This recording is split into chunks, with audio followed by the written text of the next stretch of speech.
I'm just gonna say this because, you guys are watching up to this point, so you should be ready for TMI, but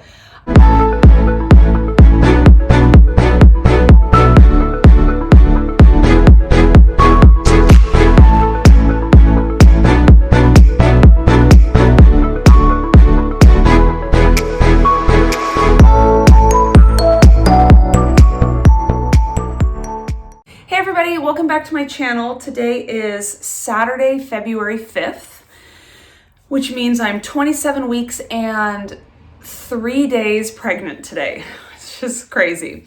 The kids are inside eating French toast and my husband is with them. So I came out here to my gym and thought I would film my 26 and 27 week pregnancy update.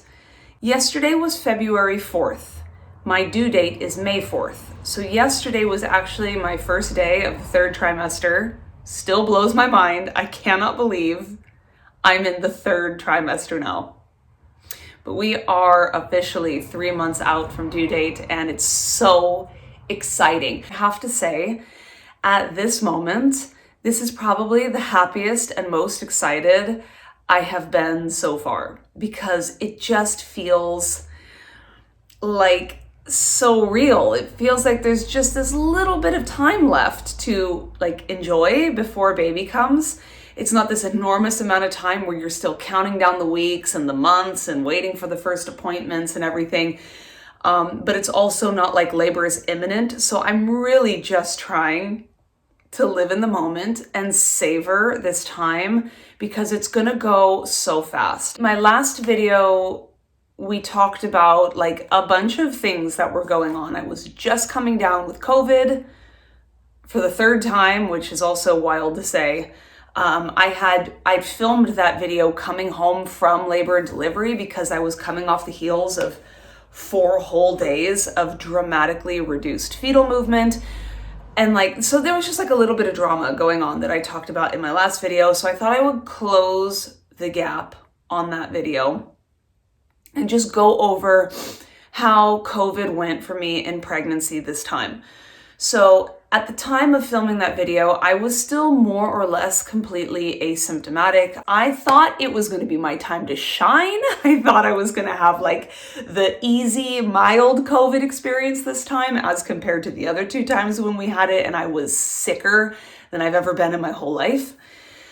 But I got obviously a little cocky and arrogant because the symptoms did end up kicking in the day after I uploaded that video. So the good news is that for the reduced fetal movement, so I filmed that video, I think Sunday morning. By Sunday evening, my son had started moving like normal again.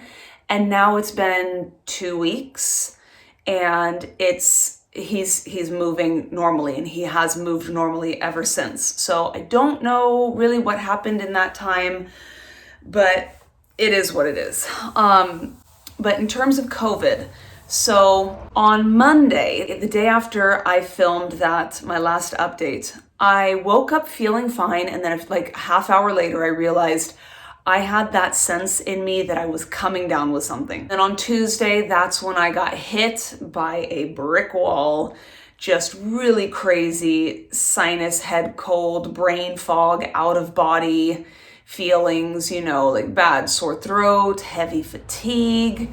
I think Tuesday night I developed a little bit of a dry cough, which I never got a cough in my other COVIDs, but in my other COVIDs I got really bad and prolonged fever and I never got it this time. Also in my other COVIDs, I got chaotic body aches, joint pain, low back pain. I talked about it in another video, which I will put in the iCards up here. I didn't get any of that this time. I got a little bit of body aches. I felt like I had the flu, but I didn't need medication. I didn't have to take any painkillers. I just rested, I drank, I ate, I took a lot of warm baths. And then since Saturday of last weekend, I have felt more or less fine. I'm gonna group together my pregnancy symptoms for weeks 26 and 27. So we already talked about fetal movement, baby's back to being a crazy guy in there. My eyes are so much better. I have switched to daily contact lenses, which have made a huge difference. I've been using these preservative-free drops in my eyes, once or twice a day, which has really helped. And I got my new glasses.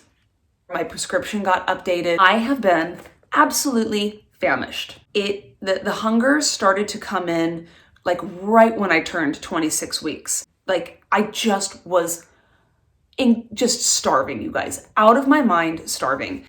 And I, like you guys know, if you've been watching any of my videos, following me on Instagram, I've been tracking my macros. I've been trying to get my pregnancy weight gain back under control because it was like, whoot.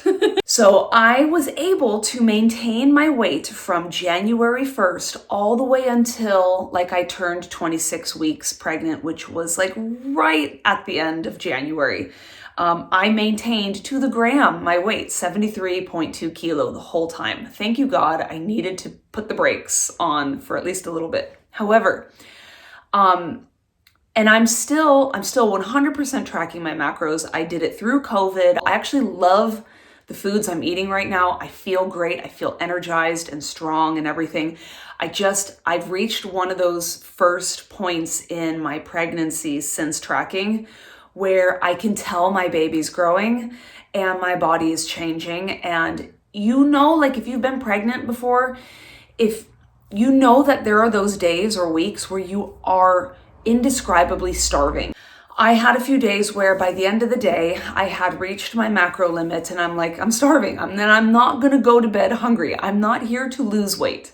I'm just trying to get a grip on the weight gain and make it like a healthy gain.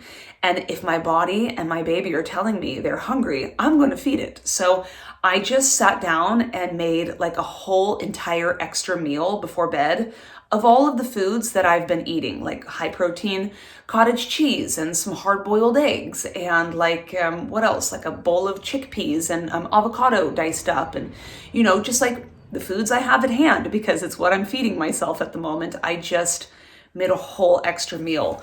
So, I had a couple days where I was eating anywhere from 500 to 800 calories more, like beyond what my macros were set at for those days. And my baby has definitely grown. I will show you guys a bump date in a minute, but it leads into my next pregnancy symptoms. So beyond being like really hungry, my belly feels like it is stretching to the max, and it happens particularly at night. I am drinking 3 liters of fluids a day. So that's like a gallon of fluids a day. It's a lot. By the time I get to the end of the day, even though I'm like peeing every 3.5 seconds, I'm just so bloated and so stretched. And I find that the only thing that helps is to do puppy pose, or if I were to just get on all fours and do cat cows. Also, speaking of the evenings, I am beginning to get Braxton Hicks. I've been getting them only in the evenings. And this is about the time in my last pregnancy also that I started noticing like a pretty routine uptick in Braxton Hicks where it just became like a daily thing. And between those and just how heavy and stretched I feel already in the evenings, it very much makes me feel very, very pregnant. I can say I've been sleeping amazingly at night. I'm so tired. By the time the evening comes around, I sleep through the whole night. It's great. I mean, I do have to get up and pee like 3 or 4 times. I have to take my 3-year-old up to go to the bathroom with me at least once or twice. So we are up and down, but I'm able to go back to sleep and fall asleep immediately. And I wake up in the morning feeling refreshed and I have so much energy. So from like the minute I wake up till about 4 p.m., I have a ton of energy. And in that time, Monday, Tuesday, Wednesday, Thursday, Friday, I'm able to come out here and lift for an hour in my gym. And then on my lunch break from work, I come out and I do like brisk incline walking on our cardio machine here for an hour. And then I do yoga at night. So that's my routine, and I have enough energy to maintain that for now. My hope is that I can just continue it for as long as humanly possible, ideally till the day I deliver, but it's probably going to need to be modified eventually.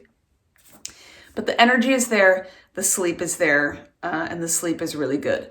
The only qualm I have with my sleeping is that I have been having these recurring dreams for several weeks now, where it's always the same thing. And obviously this is something that's weighing on my mind. If you guys have listened to any of my postpartum videos or followed me through the postpartum that I like loosely vlogged with my last baby, I have like serious breastfeeding problems. I'm not going to get into it now, but basically like my supply just isn't great. It takes a Herculean effort just to produce enough. And I've never really ever produced just enough. I'm always having to supplement a little, but that's not for lack of effort. Okay. But we won't get into that. But every time I get pregnant and foresee a breastfeeding journey, I just feel so hopeful that maybe it will be different this time. Maybe this time throughout my pregnancy, I will have created just a couple more milk ducts that will be just enough to be able to produce just enough. Maybe this time my baby will not have insane ties that Sweden does not diagnose and doesn't correct. And maybe we'll have a good latch. Maybe I won't be bleeding 3 days postpartum from my nipples, Maybe I will actually be able to nurse and not have to exclusively pump. Maybe babies really do remove milk better than pumps do. Maybe I can produce enough milk. I just have never had a baby that would nurse, at least that it would work. So I have been reading so much. I have been educating myself. This pregnancy has been all about preparing for breastfeeding. Last time it was preparing for the birth and postpartum, immediate postpartum. With my daughter, my first baby, I was just so enamored by pregnancy in general. I didn't prepare for anything. So this time I'm definitely seeing long-term. I know how to exclusively pump. I know I can do that if I need to, but I have been very much pouring myself into YouTube videos on how to latch, how to troubleshoot, what does the right latch look like? These are tips and tricks. I've been watching people's breastfeeding vlogs and just kind of collating everyone's best tips and hacks and things that they have said worked for them or didn't work for them. You can there's just little pearls of wisdom that you can get everywhere. And of course, I've been reading all the books, rereading old ones, reading new ones. Breastfeeding is very much on my mind. And I've been having these reoccurring dreams. It's always a different dream, but the same thing happens. The baby's born, and I just sort of forget that I need to feed it. The baby's fine, but my supply, I realized a week postpartum, oh my God, I have not nursed or breastfed at all. And it's just this terrible sinking feeling of oh my God, what have I done? I have ruined everything. Everything I have hoped and dreamed for and planned for is ruined. And now I'm at this such a disadvantage. And how am I going to get my supply back? Or, I have dreams where I end up going on vacation and decide to just leave my baby and my pump behind. And then I'm scrambling to try to figure out how am I going to remove milk so that I can keep my supply up. And there are these nightmares, and they're so realistic and they are so lifelike. That when I wake up, it takes me a few seconds to snap out of it and realize it was just a dream. And I just get this wave of relief, I didn't completely mess up everything. I'm just hoping that my brain will relax, but I don't think that's going to happen because I'm not relaxing at all about the situation. So 2 last things. The first is I developed a small pregnancy related hemorrhoid in my last pregnancy. And then when I pushed my 8.5-pound baby out, it got really bad. And I have been able to manage it ever since. It's not an issue. But now in pregnancy with all of this pressure, you guys, I'm just feeling so much pressure down there. My baby sits high, but when my belly gets so bloated and my bladder is so full and I'm always having to pee and sit down and, all these things, just there's so much pressure down there. And it's made this hemorrhoid situation the worst. It has easily 3 to 4 times worse than it has ever been, even the days after giving birth the last time. And I have found a recipe of foods and stuff that if I eat them every day, I'm very regular. I do not struggle with constipation right now, but that still doesn't take away the fact that every time I sit down to pee, it is excruciatingly painful because when I relax my pelvic floor, I'm not going to get into the details, but it aggravates situations that are a situation.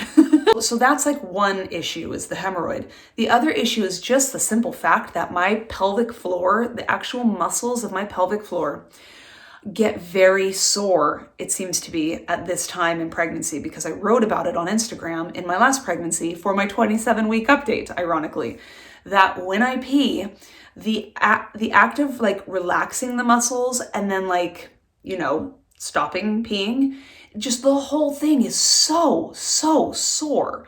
I feel like I've been kicked with a pair of, steel-toed boots down there repeatedly. Otherwise, I'm fine. And I practice my Kegels every day. I do not like pee myself at all when I cough, sneeze, whatever. I know my pelvic floor strength is okay.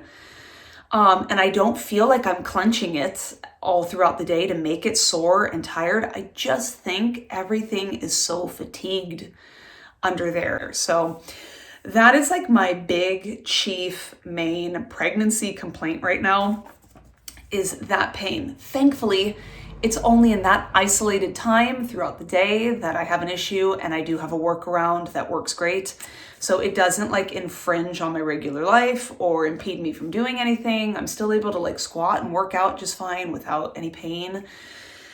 So it just is what it is. So we touched upon my workout plans. I mean, I'm technically doing 3-a-days right now, which is a little crazy, but I just plan on trying to do my lifting and my cardio and my yoga every day for as long as I can. The lifting and the cardio, the lifting I only do 5 days a week. The cardio I do 5 to 7 days a week. The yoga I try to do 7 days a week. It doesn't always happen that way, but it's a routine thing that I'm trying to do. Talk quickly about weight. I had touched upon it earlier, how I was like starving, my baby's grown. So on January 31st, I weighed in at 73.9 kilo, and I had actually weighed in at that amount for the 3 days prior as well. So I started this past month of like trying to maintain my pregnancy weight. I started at 73.2. I maintained it almost to the end, but then I really did kick up to 73.9. So for the whole month, which is really not that bad, I gained 0.7 kilo. I'm very happy with that. It still puts me just a hair above the maximum limit of what like the general healthy pregnancy weight gain would be for where I'm at in my pregnancy versus where I started. It's gonna fluctuate, but more or less, like I'm sort of at that 74 kilo mark now. And ideally, I would be able to just continue eating my macros the way I have them. That helped me maintain my weight for most of January. Eat when necessary, when I'm hungry, but more or less stay strong, stay steady with where I'm at, and try to maintain 74 kilo for the next month. I am going to continue to try to keep my weight gain down for the next month.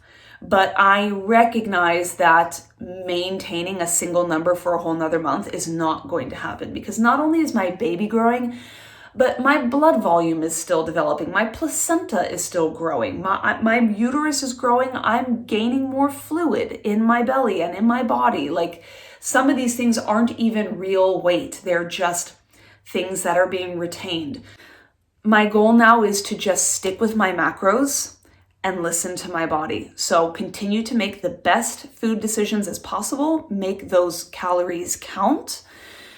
So that I'm taking in as many nutrients, protein, good quality fats, carbs, etc., while keeping the energy intake, the calories, a little bit lower than otherwise, so that I can continue to like rein in the weight gain. But then after February, I'm gonna like intentionally bump up my calories and then try to just do the normal like half a kilo a week for the rest of my pregnancy and just see how it goes. Monitor accordingly, of course. So let's just jump into a baby bump shot. Okay, so this is 27 plus 3 with baby number 3. I did just eat breakfast, so I'm a little bloaty, but this is pretty much what my bump looks like right now from the front. I don't have a linea nigra yet. This line here is actually just a shadow of my abs separating. So that's what the front looks like. Like at the end of the day, it gets even bigger. Let me back up. There we go. It's a better angle. Yeah, this is almost 27 and a half weeks with my third baby. And I tend to feel like the most stretching up here, which makes sense because that's like my uterus is getting pretty high up. I'm feeling his kicks like pretty high up. But that is the baby bump for now, and that's my update for you guys. So see you guys. Bye.